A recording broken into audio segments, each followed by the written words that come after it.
Hey everybody, YouTube. My name is John, and today is going to be the first in a series of a build of a 66 C10. I just got done with a 66 C10 probably about 4 or 5 months ago. I'll show you that one. That's it right there.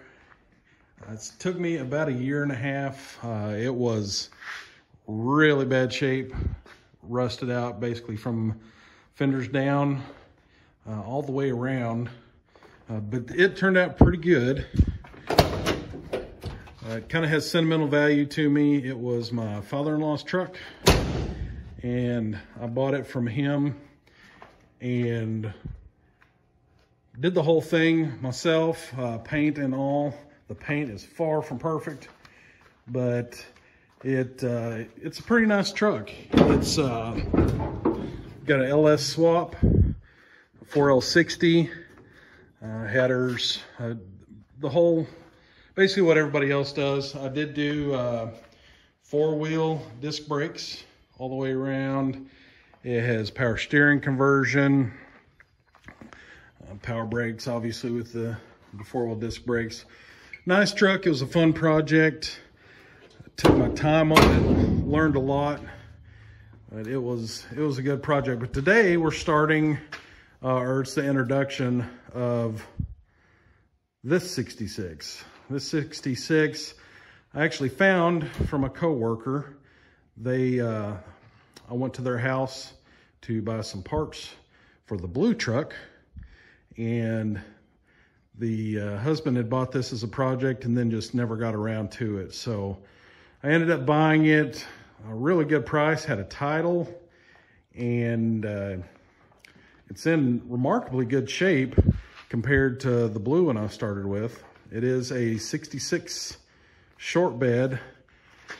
As you can see, I'm going to try to put it in the thumbnail. It was a step side, just like the blue truck, but this truck, I sold the bed, and it is going to be a fleet side, so it's going to be a short wide.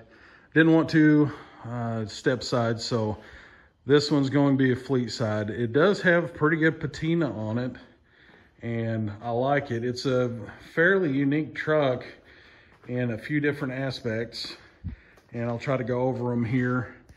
Like I said, it is a 66, and it was a contract truck, I guess you would say.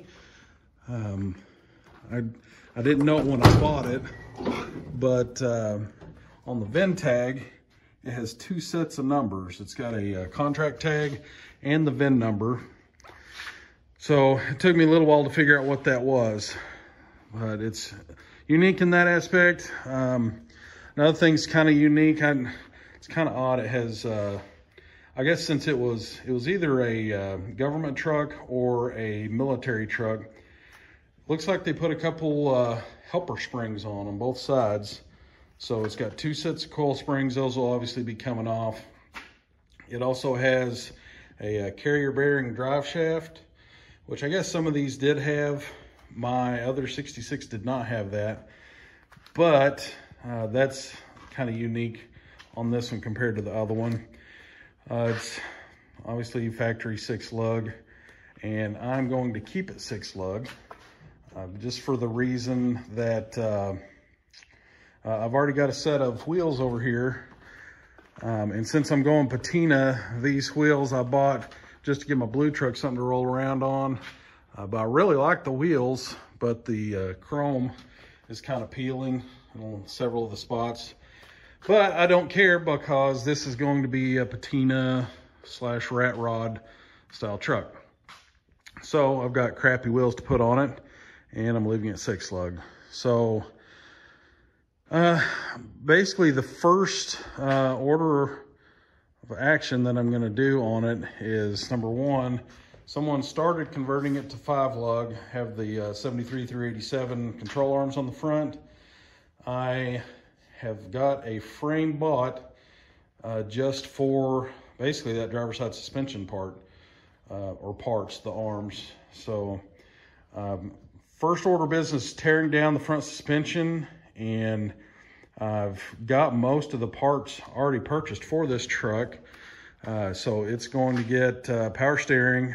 I do have 6-lug disc brake conversions, 2.5-inch drop spindles from CPP, and I also have 2-inch drop springs.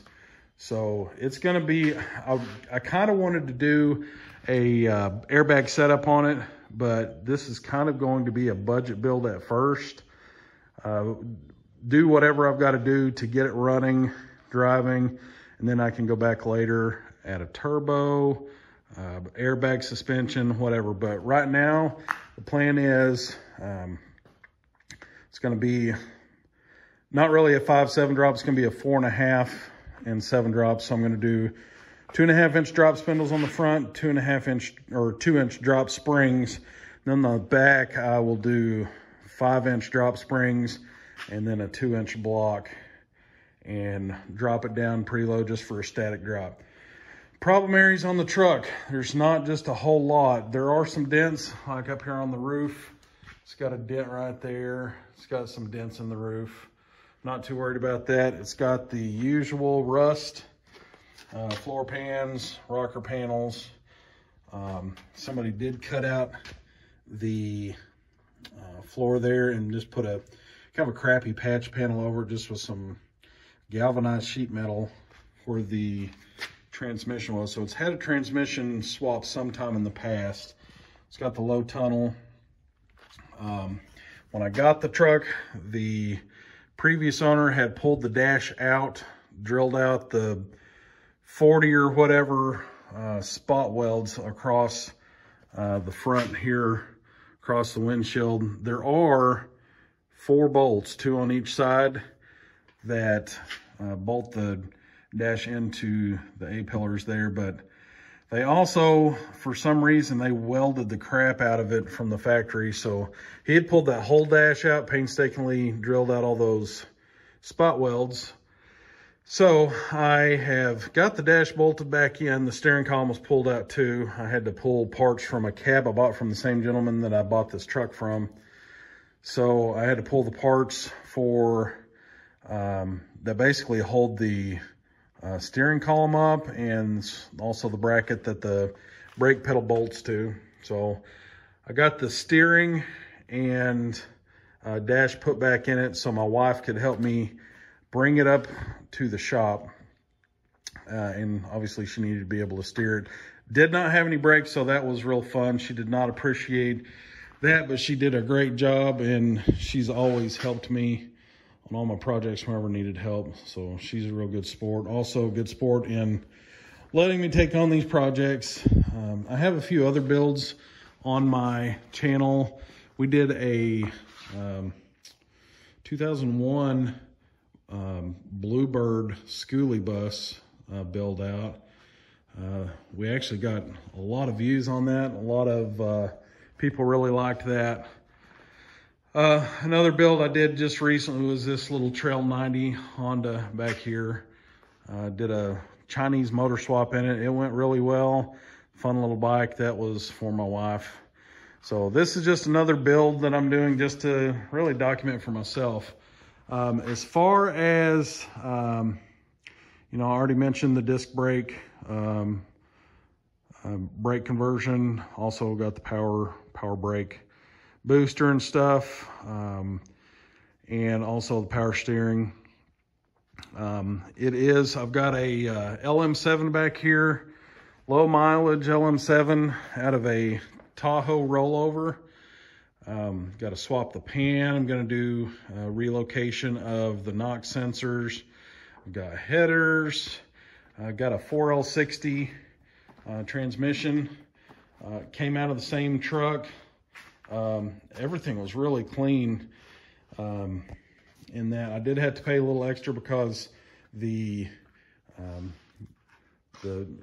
the scrapyard I bought it from, they pulled it for me, and I really just had to get it home, get it in the shop, pull the transmission off so I could get it on the engine stand.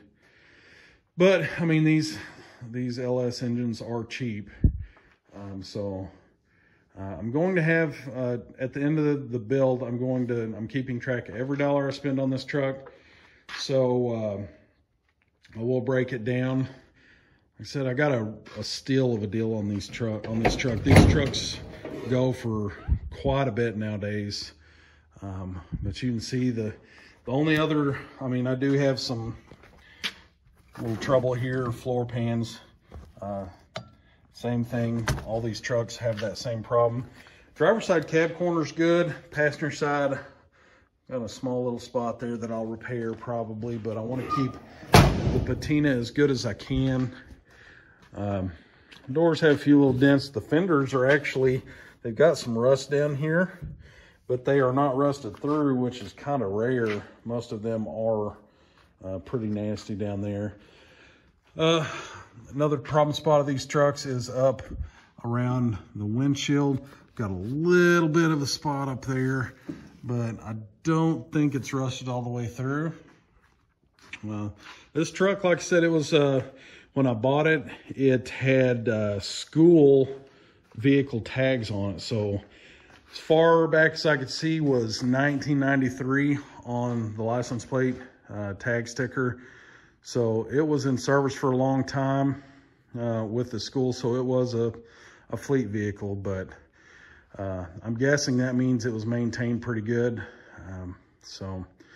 Probably starting this weekend, I'm gonna rip the front bumper off, try to get the hood does not have, it's kind of funny, this trick, somebody started disassembling it and then kind of left it assembled, but didn't have all the bolts in it. So it does not have hood hinges, so I can't pop the hood open. I can pull the hood off, but the core support bolts, totally unbolted.